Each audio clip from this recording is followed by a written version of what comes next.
31 अक्टूबर, वो दिन, वो घड़ी कैसे भूल सकता हूं। शचिंदा सोए हुए थे और मैं पास बैठा हुआ उनके अंतिम दर्शन कर रहा था। शचिंदा, जिन्होंने मुझे संगीत भी दिया और प्यार भी, आज हमेशा के लिए खामोश हो गए थे। वो खामोश तो थे, लेकिन मुझे यूं लग रहा था जैसे उनकी आवाज मुझे कुछ कह रही है, मुझे याद दिला रही है वो सभी घड़ियां जो मैंने उनके साथ गुजारी, शुरू से आखिर तक। शुरू कब शुरू हुआ उनका और मेरा साथ? हाँ, याद आया, पहली मुलाकात उनकी आवाज से हुई। कॉलेज के जमाने में मुझे सिर्फ 2 गायकों के रिकॉर्ड खरीदने का शौक था। एक थे सहगल साहब और दूसरे एसडी बर्मन। वो उनका गाना था ना, क्या, हाँ, धीरे से जाना बगियन मेरे भंवरा, धीरे से जाना बगियन, रोंगिला रोंगिला रोंगिला रे रोंगिला। तो ये दोनों गाने मैं स्कूल और कॉलेज में स्टेजों पर गाया करता था और प्राइज भी लिया करता था। फिर मैं बंबई आया। मेरे बड़े भाई साहब यानी कि आपके अशोक कुमार साहब उस वक्त बहुत बड़े फिल्म स्टार बन गए थे। मैंने आते ही उनसे कहा, दादा मुनि, तुम तो फिल्मी दुनिया में सब कुछ कर सकते हो, मेरा एक काम कर दो ना। वो बोले, क्या काम? मैं तड़ाक से बोला, मुझे सचिंदर बर्मन से मिला दो ना। वो बोले, बस इतनी सी बात? अरे, मैं तो उन्हें अच्छी तरह जानता हूँ, मेरी फिल्म में म्यूजिक भी दे रहे हैं, चल उनके घर चले। और हम पहुंचे उनके घर। वहां जब मैं उनसे मिला तो मेरी खुशी का ठिकाना न रहा। बड़े निराले लगे, धोती कुर्ता और दोनों कलाइयों में चमेली के गजरे, तंबाकू वाला पान चबाते चबाते हारमोनियम बजा रहे थे और उनके पास बैठा एक छोटा सा नटखट लड़का चश्मा लगाए तबला बजा रहा था। जानते हैं वो बच्चा कौन था? आपका आर.डी. बर्मन और हम लोगों का पंचम। कुछ देर बाद दादा मुनि ने सचिंदा को बताया कि जो मेरा भाई है ना, ये भी थोड़ा थोड़ा गा लेता है। वो बोले, तुम्हारा भाई? क्या नाम है तुम्हारा?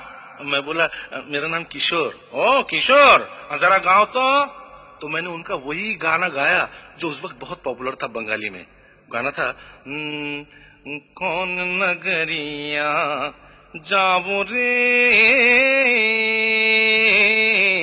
बंसी वाले, कौन नगरिया जावो, हाँ हाँ कौन नगरिया जाओ। तो वो तो हंसते हंसते बोले, वंडरफुल ये तो हमारा कॉपी करता। अरे दादा मुनि, एक आवाज बहुत अच्छा है, खूब भालो गान करे, আমি ওকে निश्चय चांस देबो।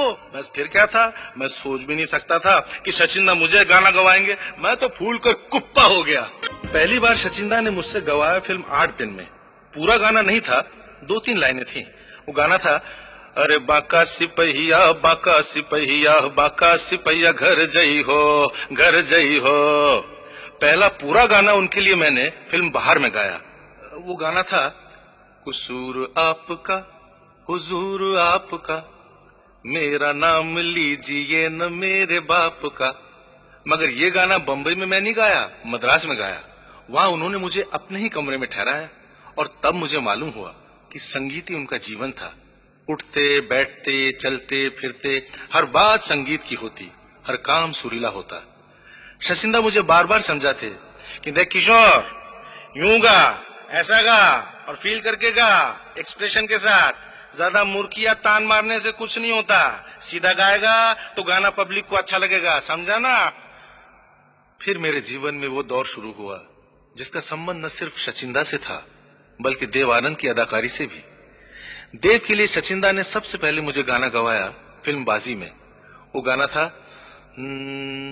तेरे तीरों में छुपे प्यार के तराने हैं, तेरे तीरों में छुपे प्यार के तराने हैं, नैया पुरानी है तूफान भी पुराने हैं, डंडर डंडर डंडर डंडर डंडर डंडन डंडन डंडा। और फिर आई फंटूश। फंटूश में एक बहुत दुख भरा गाना था। सब कहने लगे, ये नया लड़का किशोर ये गाना गा नहीं सकेगा। सचिंदा अड़ गए कि गाना किशोरी गाएगा, मैं उसी से गवाऊंगा। बस फिर क्या था, मैंने गाया और उस गीत से सचिंदा मेरे जीवन का एक हिस्सा बन गए। उस गीत से उनमें और मुझ में वो नाता जुड़ा जिसे न दूरी तोड़ पाई है न मौत। अब मैं आपको सचिंदा की कुछ ऐसी तस्वीरें दिखाऊं जो आपने पहले कभी नहीं देखी। ये वो तस्वीरें हैं जो मेरे दिल में बसी रहती हैं और आज मैं उन्हें शब्दों में ढालकर आपके सामने पेश कर रहा हूं। पहली तस्वीर है सचिंदा की तबीयत के बचपने की। जी हाँ, इतनी बड़ी उम्र होते हुए भी दिल उनका बिल्कुल बच्चों जैसा था। नई धुन में वो उसी तरह खो जाते थे जैसे बच्चा नए खिलौनों में उलझकर सब कुछ भूल जाता है। नई धुन की लगन में उन्हें न समय का ख्याल रहता न आराम का। कभी कभी सुबह सवेरे 6 बजे वो अपनी गाड़ी चलाकर मेरे घर आ जाते और हॉर्न बजा बजा कर मुझे जगाते और नीचे बुलाते।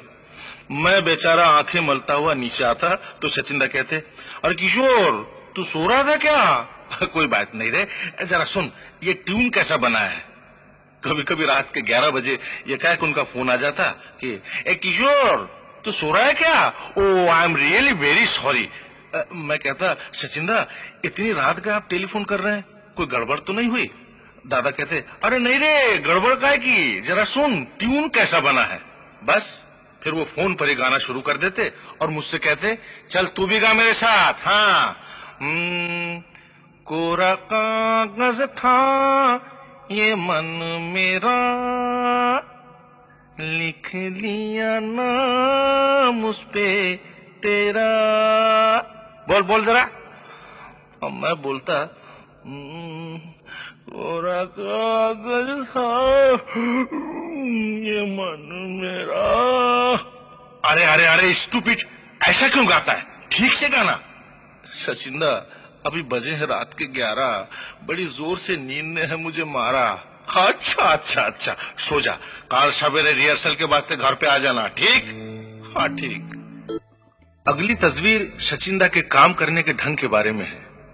जब मैं एक्टिंग और गाने में काफी बिजी हो गया और सचिंदा के लिए मुझे पकड़ना कुछ मुश्किल सा होने लगा तो एक दिन उन्होंने मुझे फोन करके कहा, किशोर किशोर। मैंने कहा, बोलो सचिंदा। तू अब मेरे को प्यार नहीं करता, मेरे को बिल्कुल प्यार नहीं करता। मैंने कहा, नहीं सचिंदा, ये आप क्या कह रहे हैं? तो बोले, अच्छा अगर तू मुझे प्यार करता है तो आज दोपहर को मेरे घर आएगा? घबरा नहीं, मैं तेरे को रिहर्सल नहीं करवाऊंगा। मैंने कहा, तो फिर क्यों बुला रहे हैं? सिर्फ खाना खिलाऊंगा।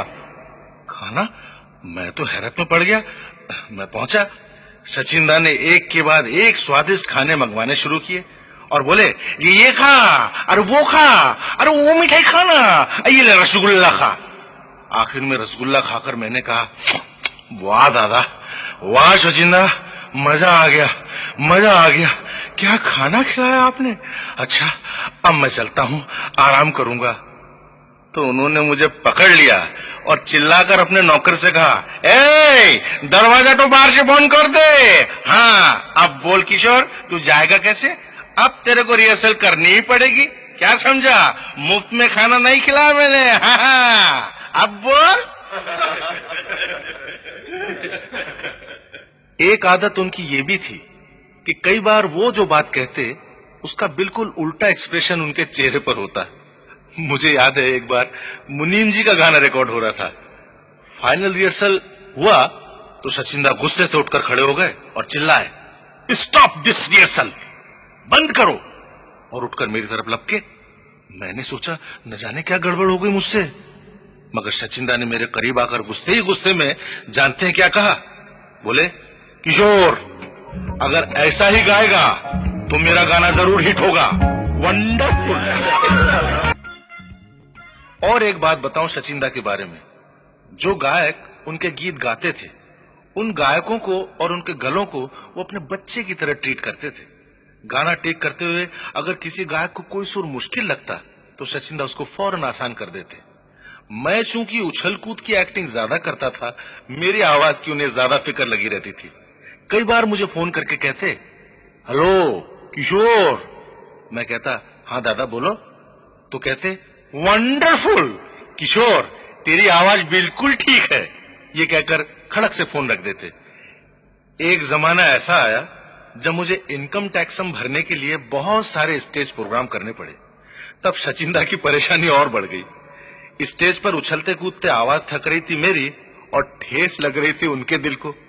एक दिन चले आए घर पे और डांट कर कहने लगे, Kishore I am telling you very seriously, तू भी सीरियसली सुन। अगर तू अपनी आवाज को नहीं संभालेगा तो आवाज भी तेरे को नहीं संभालेगा। फिर कोई और तो क्या, हम भी तुमको गाना नहीं गवाऊंगा। I tell you very seriously, be careful. एक दिन तो उन्होंने कमाल ही कर दिया। प्रेम पुजारी का प्रीमियर था, मैं पहुंचा उनके साथ। मेरी आवाज कुछ खराब सी थी। मैंने सचिंदा से कहा, सचिंदा कल आपकी रिकॉर्डिंग है और ये एयर कंडीशन मुझे कुछ खांसी सी। अरे अरे अरे तू खांसता है, ठहरो। मैनेजर मैनेजर किधर गया मैनेजर? मैनेजर को बुलाओ। मैनेजर दौड़ा दौड़ा आया तो मैनेजर को बोले, तुमको मालूम है हम कौन हैं? हम इस पिक्चर का म्यूजिक डायरेक्टर है SD बर्मन, और ये हमारा सिंगर है किशोर कुमार। इसको खांसी आता है, कल इसका गाना टेक करने का है। Stop your air condition machine at once. कितने निराले थे सचिंदा सबसे, और कितना प्यार किया करते थे हम सबको। कभी कभी तो ये होता कि वो अगर अपनी कार में कहीं जा रहे हों और सामने से मैं दिख गया तो जोर से चिल्लाकर दोनों गाड़ियां रास्ते के बीच रुकवाते और वहीं रिहर्सल शुरू कर देते। दोनों तरफ गाड़ियों की लाइनें लग जाती, हॉर्न का शोर होता, ड्राइवरों की चिल्ला चिल्ली होती, मगर सचिंदा रास्ता नहीं छोड़ते, अपनी ही धुन में मगन रहते। एक बार इसी तरह राह चलते हुए सचिंदा से भेंट हो गई। बोले, किशोर किशोर चल उतर अपनी गाड़ी से और मेरी गाड़ी में बैठ। मैंने कहा, सचिंदा मुझे किसी की रिहर्सल पर जाना है। मगर उन्होंने जिद की, बोले, चल चल आज मौसम कितना अच्छा है, देख कितने अच्छे बादल छाए हुए हैं, अपन थोड़ा घूम कर आते हैं। बस मैं उनकी गाड़ी में बैठा और वो मुझे ले गए, ज्यादा नहीं सिर्फ 50 मील दूर, कुछ हरे भरे खेतों के करीब आकर गाड़ी रोकी और बोले, आह किशोर, जब भी मैं खेत देखता हूं तो जी करता है कि मैं खेत में खूब दौड़ूं, चल तू भी दौड़ मेरे साथ। सचिंदा की आज्ञा को मैं तो टालने से रहा, बस मैं भी उनके पीछे पीछे खेतों में भागने लगा। भागते भागते उनको मूड आ गया, उन्होंने कहा, चल मेरे साथ गाना भी गा, मेरे साथ गाने का। मैंने कहा, सचिंदा कौन सा गाना? बोले, अरे वही, और डिंग लल्ला हो ये लल्ला डिंग लल्ला हाय लल्ला डिंग लल्ला हाय हाय हाय। अरे सचिंदा, अरे मैं थक गया। देखा आपने, सचिंदा का मन बिल्कुल बच्चों की तरह मासूम था और इसीलिए उनका संगीत भी बड़ा भोला सा, बड़ा कोमल सा हुआ करता था। बड़ी सोनी सोनी है जिंदगी ये जिंदगी, मैं खुद से हूँ यहाँ अजनबी अजनबी। जब मैंने सचिंदा का ये आखिरी गाना रिकॉर्ड किया तो रिकॉर्डिंग पर म्यूजिक डायरेक्शन करने हम सब के साथ स्टूडियो में नहीं थे, बल्कि अस्पताल में थे। वो गाना रिकॉर्ड हुआ और आपने सुना, लेकिन आपने वो कहानी नहीं सुनी जो इस गीत के सुरों में समाई हुई है। जब इस गाने की रिहर्सल हुई सचिंदा के घर, तो उनकी तबीयत जरा जरा खराब होना शुरू हो गई थी। मैं रिहर्सल करता रहा और दादा की आंखों में एक अजीब सा दुख नजर आने लगा। वो चुपचाप मेरी तरफ देखते रहे, सुनते रहे और खामोश रहे। मैं रिहर्सल खत्म करके उनके मकान से चल पड़ा। बाद में खबर मिली कि मेरे जाने के कोई 25 मिनट बाद सचिंदा को दौरा पड़ा और वो गिर पड़े। उन्हें बिस्तर पर लिटाया गया। डॉक्टर आए और बोले, इन्हें फौरन हॉस्पिटल ले जाना चाहिए। लेकिन सचिंदा अड़ गए, बोले, नहीं मैं हॉस्पिटल नहीं जाऊंगा। किशोर, ये गाना कल रिकॉर्ड करने वाला है, जब रिकॉर्डिंग हो जाए तब तुम लोग मुझे जहां ले जाना चाहो ले जा सकते हो। सब परेशान हो गए। पंचम दौड़ा दौड़ा मेरे पास आया, बोला, किशोरदा आप ही चलकर पिताजी को समझाइए ना, रिकॉर्डिंग बाद में भी हो सकती है, कुछ तरकीब निकालिए जिससे कि पिताजी फौरन अस्पताल जाने के लिए तैयार हो जाएं। मैं फौरन पंचम के साथ सचिंदा के घर चल पड़ा। अपनी आवाज मैंने जानबूझकर खराब बनाई और उसी बैठी हुई आवाज में मैंने सचिंदा से कहा, दादा आप ही देखिए मेरी आवाज कितनी खराब है, ये रिकॉर्डिंग कुछ दिनों के लिए टाल दीजिए ना और हॉस्पिटल चले जाइए। इधर मेरी आवाज ठीक हो जाएगी, उधर आप हॉस्पिटल से लौट आएंगे और रिकॉर्डिंग हो जाएगी। सचिंदा बोले, देख किशोर, गाना अच्छा होना चाहिए रे, तेरी आवाज ठीक हो जाए तभी रिकॉर्डिंग करना, और अगर मैं रिकॉर्डिंग पर ना आ सका तो भी सोचना कि मैं तेरे सामने खड़ा हूँ और वैसे ही गाना जैसा मैं चाहता हूँ। सचिंदा हॉस्पिटल गए और जैसा कि उन्हें भी शक था रिकॉर्डिंग के समय वो आ न सके। वो तो नहीं थे, मगर उनका ख्याल दिल में था और लग रहा था जैसे वो खुद सामने खड़े हों और कह रहे हों, देख किशोर, गाना अच्छा होना चाहिए। हाँ, गाना रिकॉर्ड हुआ। गाने का टेप पंचम हॉस्पिटल ले गया और वहीं सचिंदा को सुनाया। सुनकर सचिंदा की आंखों से आंसू बह पड़े और वो चुपके से बोले, पंचम, मुझे मालूम था किशोर ऐसा ही गाएगा। पिछड़ गए सचिंदा, मगर ऐसा लगता है कि वो यहीं कहीं पास कोने में छुपे खड़े हैं और बस अभी सामने आएंगे, मुस्कुराएंगे और कहेंगे, किशोर, देख मैंने कैसी ट्यून बनाई है। पर नहीं, ये सिर्फ मेरा भ्रम है। सचिंदा अब कभी नहीं आएंगे। उनकी यादें, उनका संगीत तो हमेशा रहेगा, मगर उनसा प्यार कौन देगा मुझे। अब साथ न गुजरेंगे हम, लेकिन ये फिजा वादी की दोहराते रहेगी बरसों। भूले हुए अफसाने को जीवन के सफर में राही मिलते हैं बिछड़ जाने को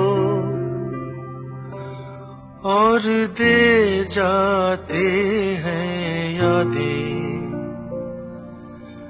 तन्हाई में तड़पाने को।